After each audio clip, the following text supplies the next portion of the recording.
Hello guys and welcome to my channel. If you want to scale your business and earn more money, then make sure to subscribe, as I make videos where I share with you tools that will help you grow your business. Today, I will show you what dimensions I use when uploading designs to Redbubble. I mainly upload my work in two different dimensions, depending on the product type, but sometimes, I use another dimension which I will tell you about in a minute. The first dimension I use is 5000 by 7100.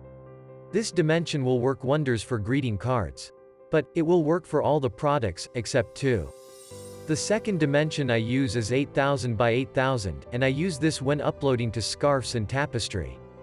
These are the dimensions I mainly use every time I upload a design, but there is one more dimension that I use, and that is 13500 by 11462.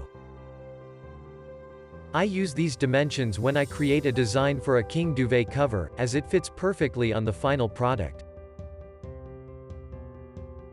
So, there you have it, a quick video about which dimensions are best to use on Redbubble.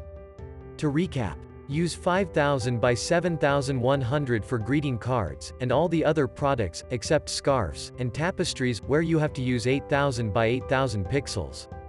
And, if you are uploading a design specifically for a king duvet cover, make sure to use 13500 by 11462. If you found this video helpful, make sure to leave a like, and subscribe for any future videos like this. Thanks for watching.